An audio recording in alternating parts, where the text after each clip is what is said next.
Va'da qilganimdek eng foydali hisoblanadigan halol tirik kollagen tayyorlaymiz.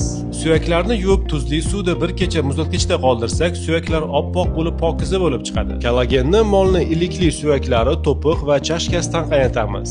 Suyaklar yarim soat qaynagandan so'ng suvni to'kib suyaklarni yana bir bor yuvib, yangi suv bilan qaynatishni boshlaymiz. Suyaklardan kollagen maksimal darajada ajralib chiqishi uchun apelsin va limon sharbatidan qo'shamiz. Kollagenni past olovda 12 soat davomida qaynatganimizdan so'ng 6 soat sovutib yana 12 soat davomida qaynatamiz. Bu jarayon kollagen to'qimalarini parchalab ketishini oldini oladi. Kollagenni grafik bo'yicha qaynatib olganimizdan so'ng kollagenni bir kecha sovutib olsak, kollagendagi barcha yog'lar ajralib chiqadi. Mana bu eng haqiqiy tirik kollagen. Faqat ushbu kollagenda vitamin C bo'lmasa, kollagen tanaga so'rilmaydi. Kollagenni 30 darajadan oshirmagan holatda yana qaytib suyultirib olib, tabiiy vitamin C bilan boyitamiz, ya'ni apelsin va limon sharbatidan qo'shamiz. Kollagenga ozgina tabiiy asaldan qo'shsak, kollagenda antioksidantlar ko'payib, iste'molga ham yoqimli bo'ladi. Ushbu kollagen nafaqat foydali, iste'mol uchun ham xuddi marmelad kabi juda ham yoqimlidir. Kollagen men uchun birozgina ortiqcha chiqdi.